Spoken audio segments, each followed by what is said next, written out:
This is the Gutsy Health Podcast with Janique and Tristan Roney. Hey, you guys, welcome back to the Gutsy Health Podcast.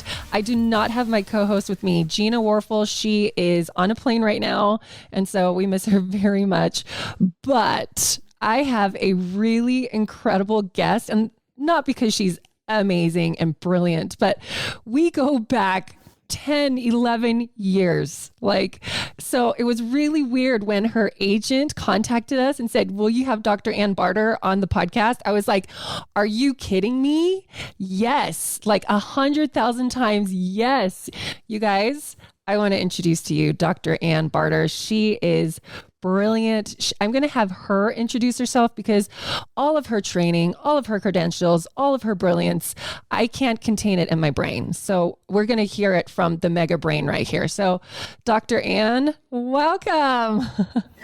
Thank you so much for having me here. I am just super psyched to be here with you. I mean, it just makes me smile. I can't wipe the smile off my face right now. So, and I'm blushing from that intro. So I've been in practice for about 11 years, and I love functional medicine and practicing with that. So anyway, that is just my background. We have 2 practices here in Colorado. So I am just super psyched to be here and tell you guys about neurotransmitters. Yes, we're talking about neurotransmitters. And is it neurotransmitters and mold exposure, or are we just going to talk about neurotransmitters today? It relates back. So it's one of the things that depletes it, but I think let's dive into neurotransmitters and we'll spin off a little bit on some mold. And so I kind of want to just let everyone know, you see clients in Colorado, you do blood work, do you still do chiropractic, or is it more of the counseling blood work part of everything? I do some chiropractic. I've been doing chiropractic for a really long time, so I still see a lot of folks for that. But primarily in the last, 4 years, it's really transitioned functionally. And so I really do specialized lab testing, specialized gut testing, specialized hormone testing.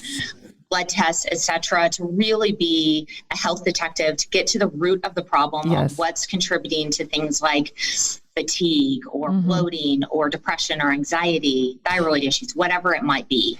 And I just want listeners to know that when I actually get followers reach out to me asking if I know of any functional doctors in Colorado, I always refer them to Dr. Ann Barter because she is literally the best of the best. And I actually think a few of my followers have followed back and they're like, oh, I see her now and she's amazing. And I'm like, I know, she's freaking brilliant. You guys, she's so smart. You were ahead of the times 10 years ago when we met. Everything people are talking about now, you spoke about a decade ago.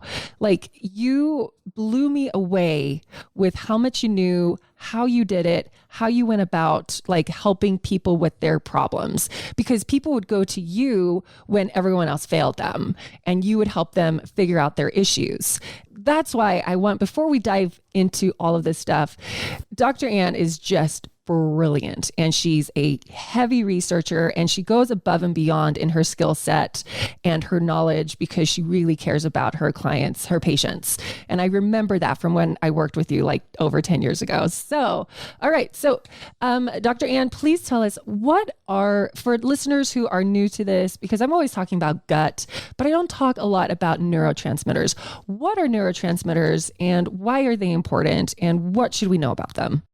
Yeah, that's an awesome question. So today what I want to really drive into is dopamine and serotonin. And I want to start with just a basic definition of what neurotransmitters are. And I don't want people to glaze over, so I'm going to make it very brief. But they are basically neurochemicals in your body that control every aspect of it, your digestion, your muscles, your mood. And so they are very, very related to anxiety, depression, sleep, peristalsis of your gut, or how food moves through your gut, And so they are just involved in every single function of the body. They will regulate your adrenal glands. They are so, so important. So they're up the kinetic chain. So they are actually hormones as well. So they are so, so powerful. And so that's what neurotransmitters are. And believe it or not, most people are actually deficient in neurotransmitters across the board. When we run the testing, we generally see that folks that are especially burned out and really tired and exhausted, have anxiety, depression, just have low motivation or can't sleep well.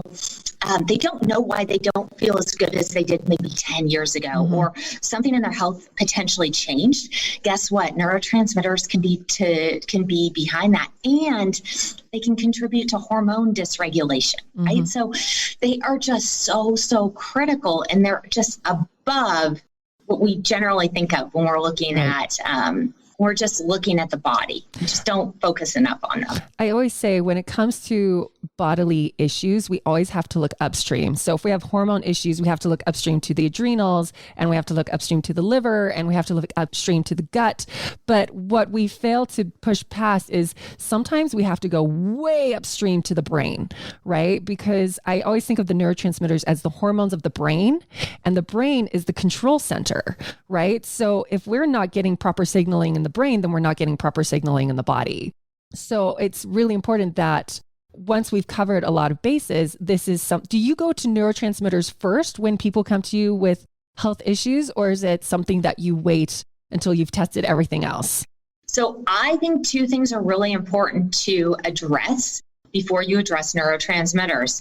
The gut. Yes. It's really important. Yes. The reason why is neurotransmitters are made in the brain, but they're stored in the gut. Yeah. So if you have all this gut dysregulation, then guess what? You have to fix that first. Yeah. And environmental chemicals will deplete neurotransmitters.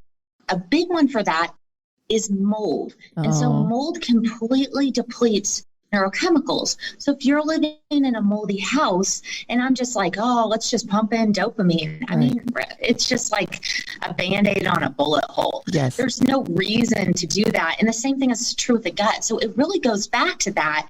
And you want to know what's really cool is if I fix the gut well, and if I fix the chemical exposure well, I don't ever have to fix it. Have to treat the neurotransmitters. Yeah. Because then you actually have the good bacteria in your gut, and you're able to utilize all of those good foods that you're eating that are either tyrosine rich or tryptophan rich, depending on which neurotransmitter you're trying to push. Now, sometimes I go through and I do it and I will mess with the pathways. But one of the biggest things is that if you're absorbing your nutrients from the gut, so going back to the gut for a second, if you're absorbing all your B vitamins and your magnesium and your copper and your iron, then guess what? You're going to naturally run the pathway to be able to make, neurotransmitters and your neurochemicals. So, I mean, I think that that's important. And then on the other side of things, we have to address the adrenal gland. Yes. The adrenal gland is also really important because it shares a pathway with dopamine. These are the folks that are drivers. They work really hard. They feel a lot of anxiety. They feel a lot of pressure. They are just very social people. You want to be around them. They're amazing. But a lot of times they can't flip the script between dopamine and their catecholamines on the adrenal glands. Can you expand into that a little bit more? Because those are a lot of buzzwords that people, it's probably going to go over. Yeah. No. Like break that down a little bit more.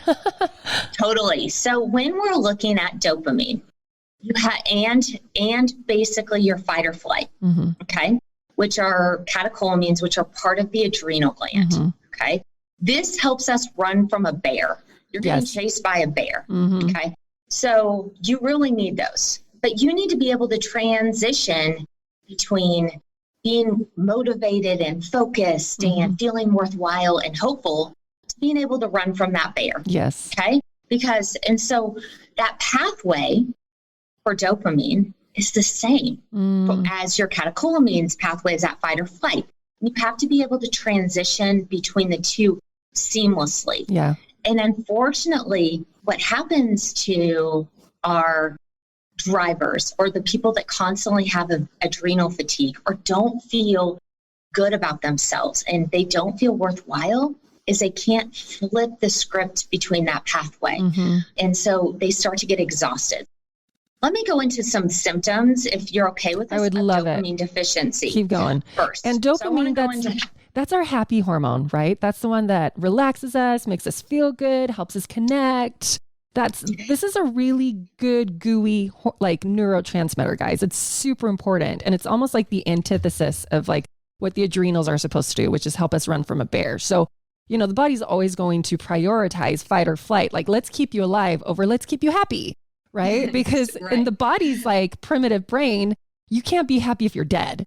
So rather just keep running and keep alive, right? And so it's more motivation. So we really focus on dopamine motivation. So the sheet I'm going to read you came from Dati Skarazi, and I want to give credit where credit is due. So he made this amazing list of dopamine deficiency symptoms. And generally folks say, well, I only have 5 of the 10. You have dopamine. That's a lot. That's a lot. I only have 2 of the 10. Couldn't you be happier? So dopamine is our hedonistic chemical. It's our neurotransmitter. It's why people partake in some risky activity to feel this. I never could understand why people are like, I'm going to go run 100 miles. That sounds horrible. Right? Wow. I'm so impressed. But wow. They're trying to get a dopamine dump. And I'm going to also go into the legal way that most people get dopamine dump, because we're thinking about drugs. Drugs are a way, as you know, especially, you know, the cocaines of the world, that people get a dopamine dump. But sugar is the legal way you get a dopamine dump. So I'm going to dig into that in just a second. But let me just talk about the symptoms of this. Okay. Feelings of hopelessness, self-destructive thoughts, inability to handle stress, anger and aggression while under stress. You don't feel rested after long hours of sleep. You prefer to isolate yourself from others. Unexplained lack of concern for family and friends. You're distracted from your tasks. Inability to finish tasks. You need to consume caffeine to stay alert. You feel like your libido has decreased. Lose your temper for minor reasons and feelings of worthlessness. So this is Eeyore. Yes. This is Eeyore right here. Yes. So let me ask you, can I ask you something? Because a lot of moms listen to this podcast. This could describe a new mom to a T. It's almost like postpartum depression symptoms. Is there a core, and why does this happen to women so much right after babies? I know I'm kind of diverting a little bit, but what is happening in our bodies when we have these babies and then it seems like we are dopamine deficient all of a sudden? Couple things. Probably numerous amount of things are going on. Number one, it goes back to that adrenal gland component.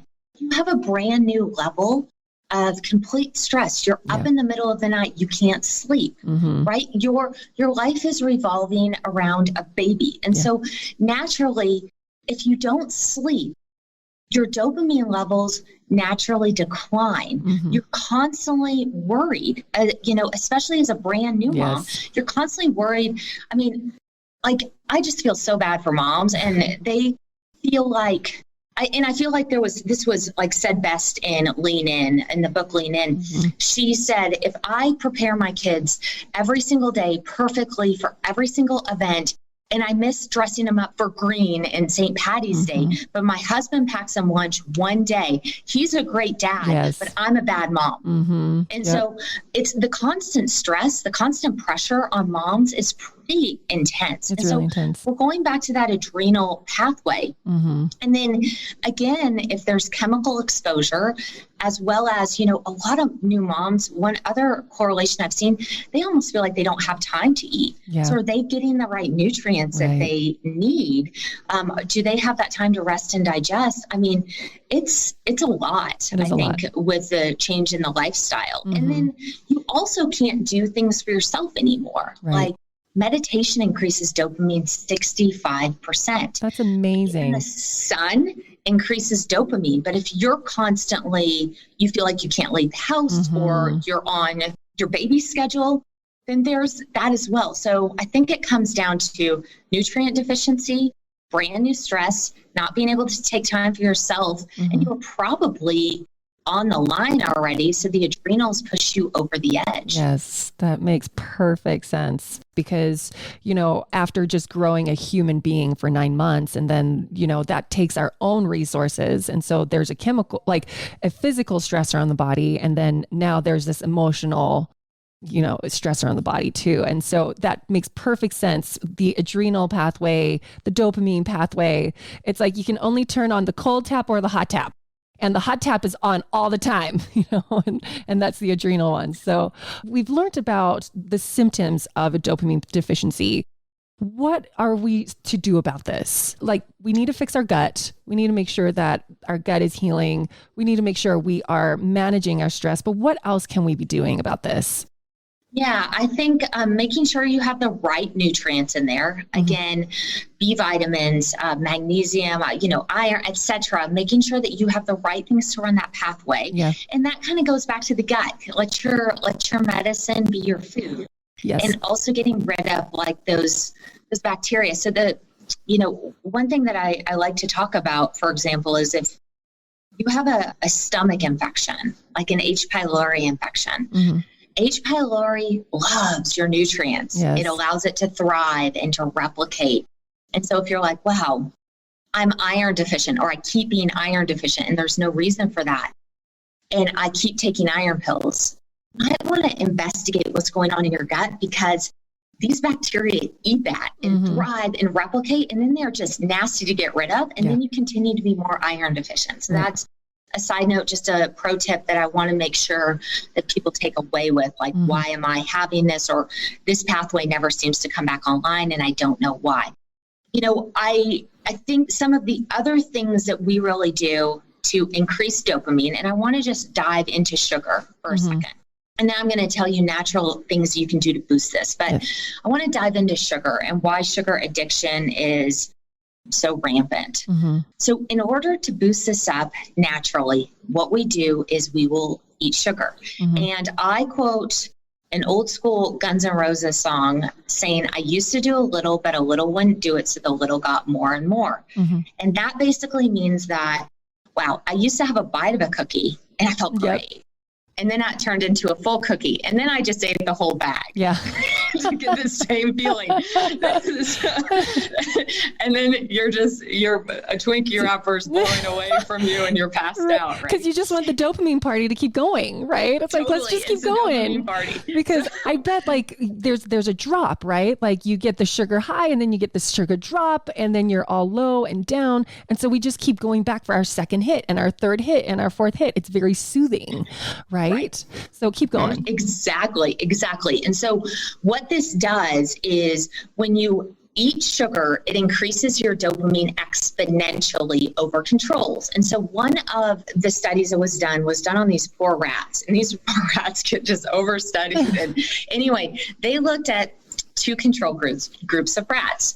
One, they made both control groups of rats had to fast for 12 hours. The one, they gave them traditional rat chow. Don't know what that is. The other group, they gave traditional rat chow in a sugar solution. So the rats naturally gravitated in the sugar solution group to that sugar solution before they would eat rat chow, okay, after they had been fasting. And each day that increased how much they would drink of the sugar solution. And when they measured their dopamine levels, they were 130% above normal. And the amount that they drank went from 30 milliliters to 115 milliliters over the course of a month. Oh my gosh. So that's why we do that. And guess who knows that? Guess who knows that? All the food industries. Manufacturers. They all know it. This is a legal drug that they can put in their foods all the time. And so what is it in? It's in everything. Mustard, ketchup, cereal, hot dogs, bread. It's in absolutely everything. Find me a packaged item that doesn't have sugar in it. It's really rare. It doesn't happen. And they actually pay millions of dollars to do research to see, okay, how do we entice people more? Because they know that this is a drug. It's the perfect marketing plan. Let's sell people drugs that they will keep buying because they're dependent on it. And that's kind of a hard thing for us to swallow because we think, well, we're being protected by the FDA and we're being protected by the government. They wouldn't let this happen to us. But no, they are. They are letting this happen to us. They're letting it happen. I mean, go to infant formula. First ingredient is high fructose corn syrup. Why do babies need high fructose corn syrup? Like newborn babies, right? We are setting their brains up for addiction from the day they are born. And it is disgusting. So the thing is that they know that in 1998, and let's just assume how much more this is now. Nestle did a study, 11,000 new foods hit the shelves in grocery stores in 1998. How many variations of bananas do you have? It is not 11,000. No. That is, and guess what? You get a good feeling with that dopamine dump. You're like, man, I like that ketchup. Man, I like that mustard. And guess what? It makes you buy it again and again and again because you had an increase in a dopamine dump. Yeah. Anytime your glucose or you get sugar, it will increase your dopamine a certain amount. And if you are a pregnant mom, doing that leads to baby addiction on sugar. I believe that 100,000%. And that's really scary because here's the thing is now we're becoming dependent on sugar for these dopamine dumps, but the sugar is wreaking havoc in our gut. So now we can't rely on our gut and our own natural ability to produce things like dopamine and serotonin anymore.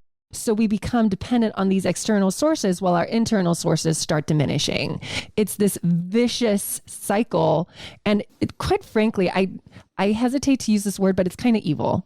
It's really evil that I know they know this and they're not doing anything about it. And that's the sad thing. Can I kind of circle back to the nutrient parts of dopamine? Because you said we need copper, iron, magnesium. Magnesium is one of those vitamins that everyone should be taking every single day, right? Because we're all like, isn't it like 80% of us are magnesium deficient?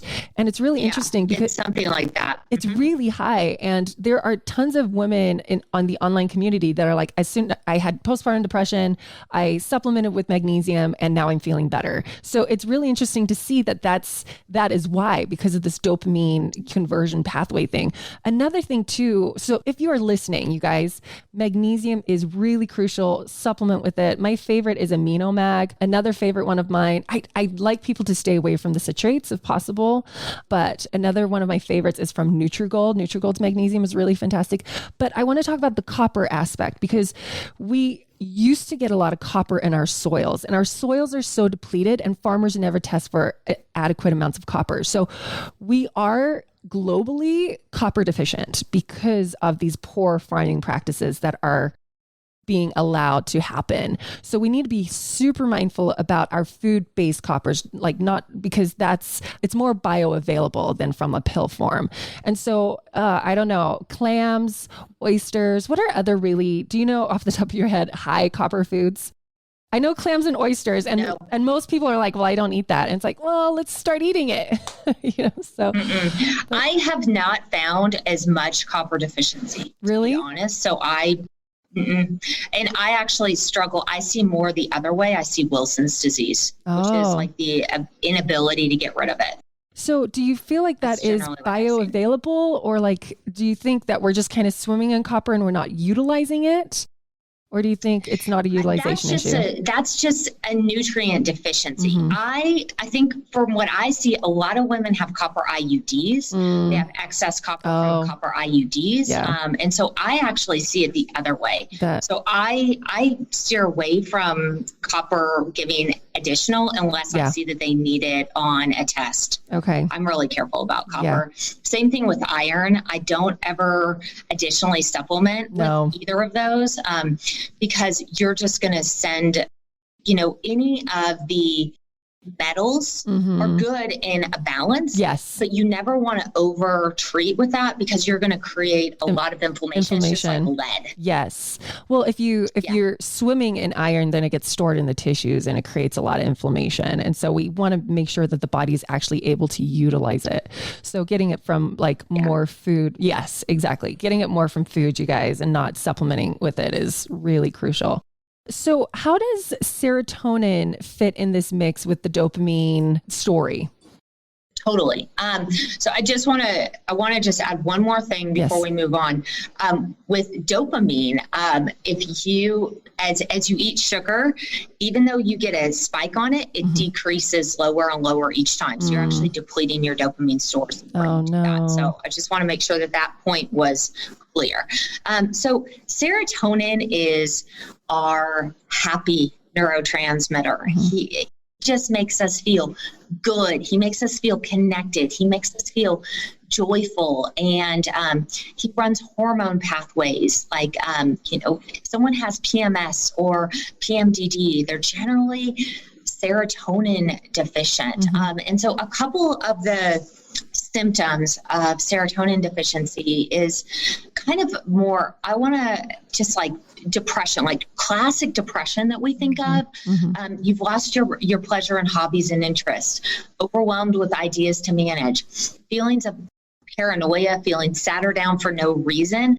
I generally see women that'll come in and they'll say, I have everything that I've ever wanted in my life. And I'm miserable and I have no reason to be miserable. And then I feel guilty about being miserable. That is serotonin deficiency. Feel like you're not enjoying life. You feel depressed in overcast weather. You're losing your enjoyment for your favorite activities, your favorite foods. You're losing your enjoyment for your friendships and relationships. You're more susceptible to pain, difficulty falling into a deep, restful sleep, and you're losing your interest in life. That's serotonin deficiency. And some of them get a little extreme. Yeah. But it's ultimately, this just makes us happy. And a way that I would define this is you look at a child and they're like, bowling. And you're like, I'm so tired. We have to go to the bowling alley.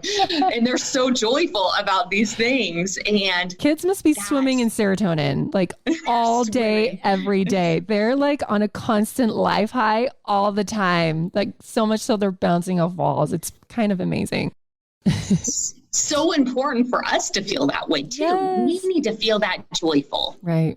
So why are we not? What is happening that we are not producing enough of this neurotransmitter? I think it goes back to similar things as to dopamine. Again, it's looking at gut health. Mold also depletes serotonin. There was a really crazy study on mold, and they basically looked at, a bunch of kids getting food poisoning. And it looked like there was a bacteria in all these different cafeterias around. In different states. I think it was primarily the Southeast. Yikes. And they tried to figure out what it was, and they buried it. They got it down to this tortilla for this breakfast burrito because all the fillings were from different vendors. Yeah. And they found out that there was a lot of mold on this tortilla, and it created a food-like response. So we know, but it looks like, they just have food poisoning. So ultimately, mold, this specific foodborne mold will go after serotonin, as well as, the gut not working is another one. A lot of people I think stress is another contributing factor to this. I mean, we're running through our stores, nutrient deficiencies, specifically B vitamins and magnesium for serotonin. And one thing I think is another really important factor that we overlook. Exercise is really important, making sure you have enough calcium, because calcium carries these neurotransmitters or the transporters to the brain. Right. But one thing that really helps, that's like something you can just do, get sunlight without sunglasses. Go outside. The sunlight will hit your eyes. This is associated with seasonal affective disorder. So if you get that sunlight, you have serotonin receptors in your eyes, and it's stored in your gut. Yeah, another random thing that really helps blow serotonin up, is there was a group that was religious fasting, and they did a 30-day fast. Wow. Wow. Yeah, right. Holy cow. Feeling lean already. And they basically looked at their serotonin levels at day 14 and day 29. And on day 29, they were exponentially higher than they were on day 14. Amazing. Why is that? Just your body gets a break. And so you'll see some of the hormones increase. Dopamine's the opposite. Dopamine, when they show you that there's going to be food, like fasting, they decrease a little bit, but then they show you there's going to be food, dopamine spikes. Yeah. So we just have to look at food all day. I think it's just about really decreasing that inflammation, decreasing those gut issues, allowing your gut to really move and clear out, and just giving your body a break to get rid of all of that oxidative stress so that it can run. Well, and what's really sad is because as you were saying, they were fasting, I was thinking in my head, I'm like, yeah, it's because they're not eating inflammatory foods anymore. It's really sad that the majority of the food sold to us causes inflammation, and we don't recognize this. And we're being fed this from so young, so how are we supposed to create these proper chemical neurotransmitters if our body is too busy using its resources to put out fires all the time? It's just not going to happen. So that makes a lot of sense. Can we circle back to the mold part? Because yes, we hear mold exposure, but what are some other signs and symptoms or things that we should be looking for if we think we have a mold problem? I think one of the biggest myths I hear is, just to start off with, is that I don't see it in my house, so it's not there. I don't visibly see mold. Be careful with that thinking. Mold is tricky. It's in your drywall. Drywall is a tree, right? So it's growing up trees. So if you've had any flooding or water damage, you should be really suspicious. Mold is a great imitator. It looks like every other disease process. So if you have joint pain that moves around, you should make sure that, like, hey, did I have mold exposure? It's going to create anxiety and depression. It creates it's basically thyroiditis that you're exposed to, but it's not that it's associated with thyroid. It's the mold actually causing an illness in your thyroid gland. It creates brain fog. I believe that mold is kind of on the upper echelon of things that are going on in your body. You have to address it. Like, I hear folks on anti-candida diets, and they're like, I've been on my anti-candida diet for 7 years. 7 years. And I'm like, that's great. Do you feel any better? No. So it's probably not candida. Yeah, we have to look at what might be feeding that, because a kissing cousin for candida is mold. And so mold is much more on the hierarchy than an opportunistic infection like candida. And so mold causes every gut complaint. I've also seen gallbladders get removed, liver function that's impaired, severe hormone imbalances, hysterectomies. I mean, it's everything. So if you're basically a mystery case, you're like, what is this? And nothing's fixing it. One of the factors to look at, and you're like, well, I've run a stool panel. It looks good. I've run this. It looks good. Not self-treating, right? But I think you really should start to maybe ask those questions about mold. So do you work with a lot of people that deal with mold exposure, and how do you, are there specific tests that people should be looking for? Because it's kind of a tricky one. And if you go to any old doctor and say, I think I have mold issues, like they'd probably be like, what are you talking about? So like, what's the testing? How do people go about this other than calling your office and consulting with you, which they should do if they have mold issues and they suspect it.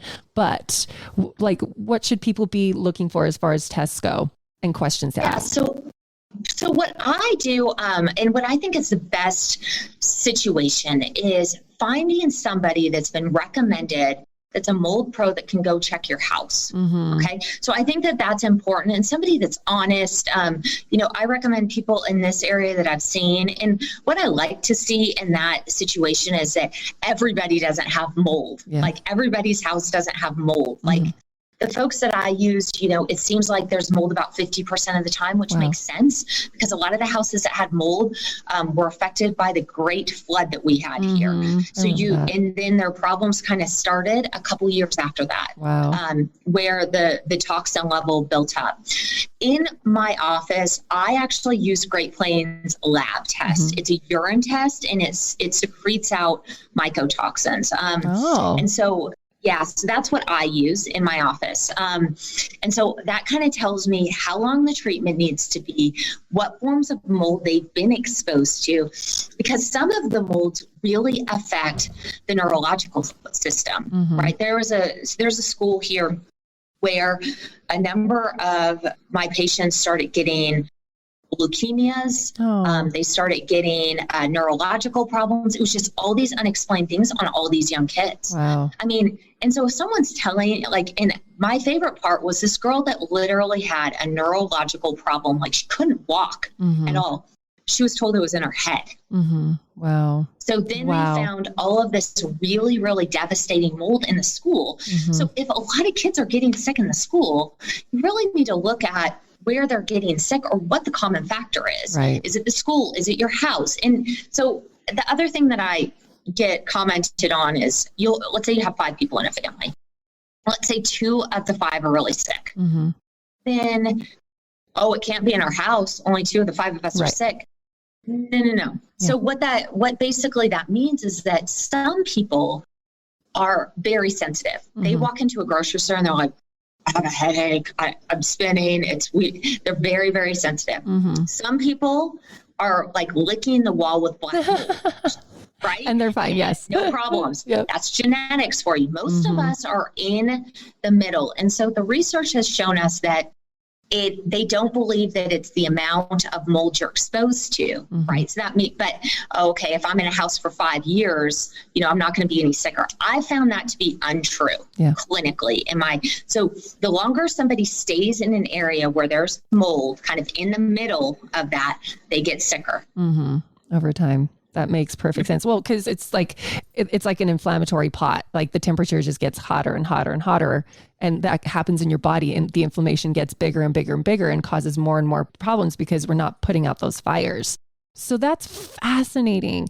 Do you feel like more people should be getting tested for mold exposure sooner in their healing journeys, or is it, hey, we've tried everything, nothing's working, let's test you for mold? I do it sooner than later. You do. I get the cases that have, so I get a lot of the cases where they've seen other providers. So by the time they get to me, I'm like doc number 7. Yeah. So I think it's highly likely. I mean, is every case mold? No. I mean, and especially, Utah, Colorado, it's not as likely, but I've heard folks say that are pretty well respected docs say, Colorado doesn't have mold. And that's not true. It's so untrue. Yeah. It's just so untrue. And yes, the climate isn't as associated with that, but the mold that grows here is nasty. Yeah. Yeah. It's really resilient and nasty. And this is tricky too, because a lot of people don't think when they go buy a new house, you don't know the history of that house. You don't know the health of that house. Hire a mold company to inspect it, like a really good mold company. I always recommend Test My Home. He's based out in Idaho, but he travels to other states around here.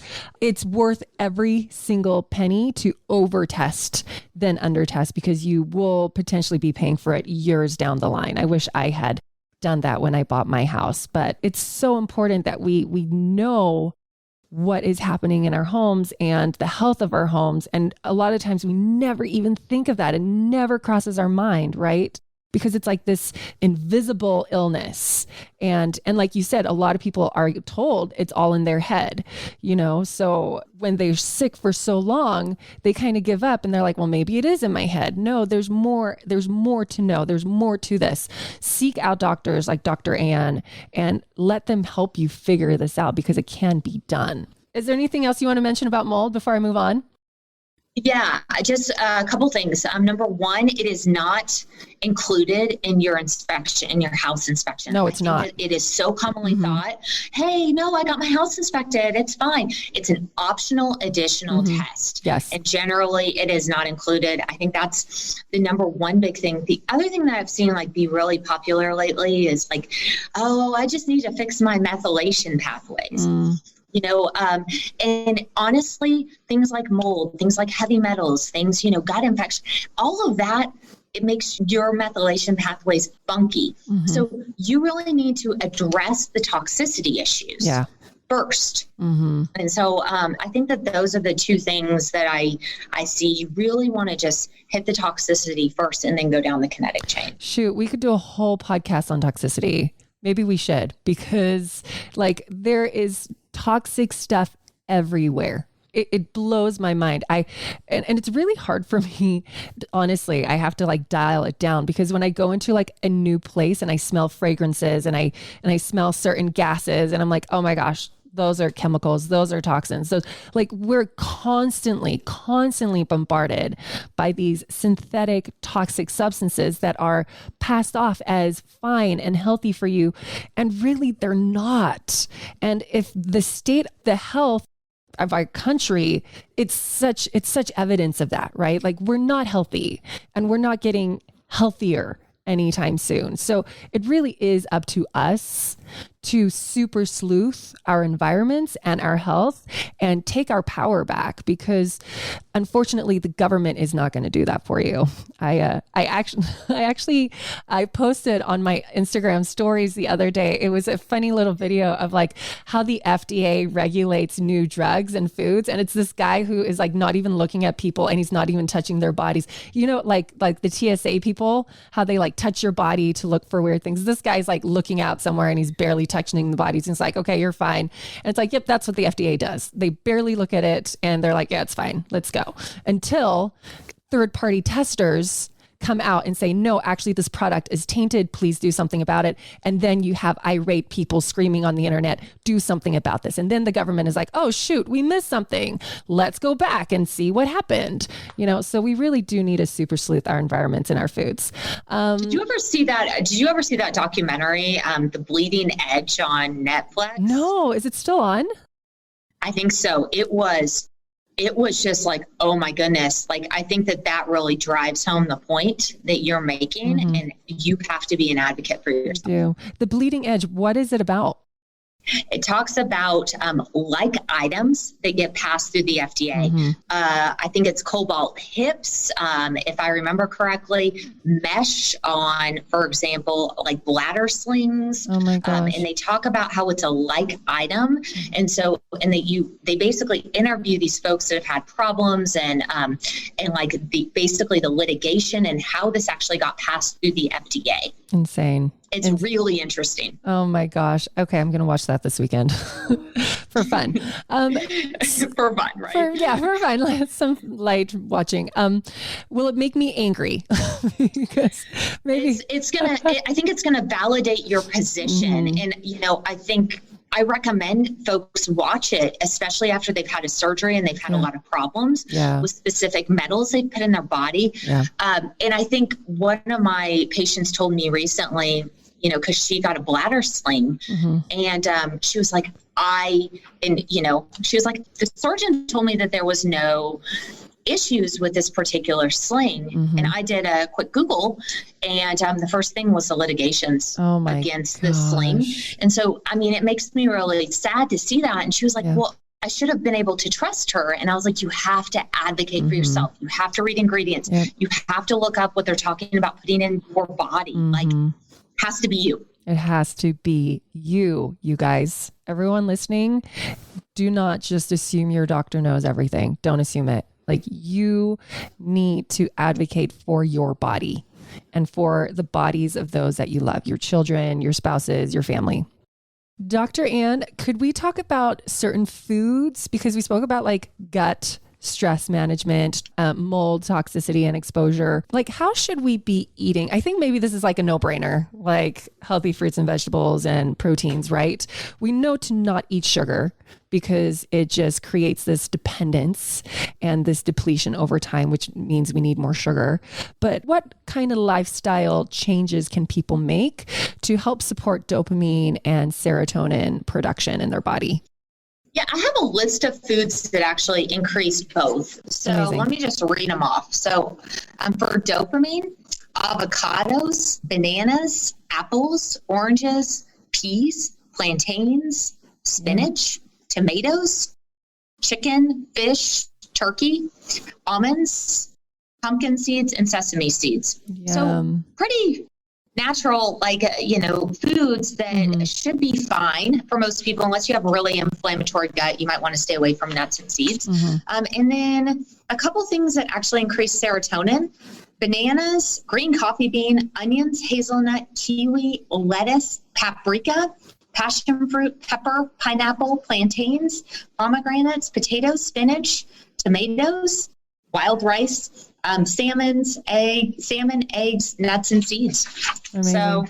So pretty clean, close to the earth foods. Yeah. I think my rules with eating, I'm not a big dairy eater. It just does not do well for me. Yeah. I find in my patient population, some people can tolerate it better than others. I personally don't have a problem with wheat products, but I just don't think they're good. So I don't really eat a lot of grains. I try to really limit my grains and keep it more about protein, fruits, vegetables, nuts and seeds, healthy fats like avocado oil, olive oil.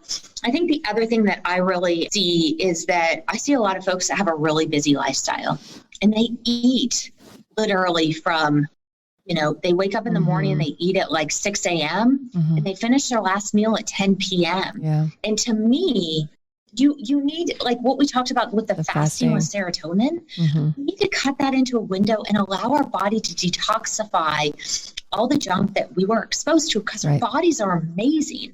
So we want to be able to allow it to do that. Right. Well, and there's also that rest and digest period. If you are constantly working an organ when it needs to rest and clear out, like the gut, then it's going to get overstrained over time. And unfortunately, you mentioned dairy and wheat. These are foods that have been so changed from their norm. Like, we pump cows with hormone and then get the milk out of them, and then we overheat it. So now the proteins are all destroyed, and we've destroyed all the bacteria. So it's not really the food it was intended for. It's a completely different product, right? So no wonder people are reacting to dairy. Same thing with wheat. We drench it in glyphosate, and then we put it in storage houses where it can actually collect mold. And then we turn it into food. We put it into packages, right? Like, so now we're having glyphosate exposure, we're having mold exposure, and it's tearing up our guts. So I love that you're like, let's stick with the fruits, the veggies, the proteins, the healthy fats, because those just grow from a tree and then try and get organic when possible, because we don't want those herbicides and those pesticides on those foods, because that can really cause gut dysbiosis and destroy your gut bacteria, which we know is so crucial. We need to have a healthy gut microbiome to help us with these neurotransmitter. I heard somewhere, well, actually I read it in a book, that the gut produces 200 times more serotonin than the brain. It goes back and forth. Like there was a study that said the most recent study said that there was more from the brain. I don't know. I think before the study came out, that was always the common line. So I'm sure that the studies are going to correct themselves and they're going to go back to it's all in the gut, vice versa. But we definitely know it's stored there. Yeah. So either way, we need a healthy gut. We need it to be intact so that our brain can function off of all the happy motivational hormones that we need to thrive in our lives. So anything else that you want to add to this topic before we end? Let's see. I think we covered most everything. We do supplements for dopamine and for serotonin. So if you're interested in that, we can put that in the links below. The bottom line is that you don't want to do that long term. Right. The bottom line is you need to correct the problem and you want to figure out what's actually causing it. So do not do that long term if that's something you need help with. And some of the other recommendations don't really help you to get where you're going. Right. But I just want to make sure that that's not, it should not be a Band-Aid on this. And work with a professional if you are thinking of supplementing with these things that you're talking about, right? Someone that can help guide your healing process. Dr. Ann, how can people contact you? How do they find you? Are you taking on new patients? Where can people get more of you? Sure. You can find us on ALT, A-L-T, FAM, F-A-M, Med, M-E-D, short for Alternative Family Medicine. And you can reach out to us there. I have an Instagram page. I really don't like social media, guys. I really don't like it. But you can find me at Dr. Anne Marie Barter. And we'll put that below. I was going to spell it out. Don't let me do that. We'll just put it below. And I'll tag you in my stories too. Down there. Perfect. So, and if you want to, we have a podcast as well. Oh, you do? What is it? It's called Fearless Health Podcast. Oh, it's called Fearless Health Podcast. And do you co-host it with a partner or with a No, it's all me. It's all you. Oh my gosh. I've never heard of your podcast. How have I not heard of your podcast? That's insane. No, not many people have. Oh, well, now they will. Now they will hear it. So we're going to put all these links in the bottom. Go find Dr. Ann. And are you taking on new patients? We are, and we do work virtually. Perfect. So we can. Amazing. Awesome. So you guys, those are the ways that you can get more of Dr. Ann's magic. Thank you so much for coming on. I really want to get you back on to talk about women's hormones because that's so important. You guys, thank you for tuning in. Dr. Ann, thank you so much for your time. This was so eye-opening. And a lot of times we forget the brain. We forget the neurotransmitters, the brain hormones that are so important. So thank you for bringing that to our attention today. Until next time, everyone, see you next or hear you next week, I guess. So thanks, Ann. Bye.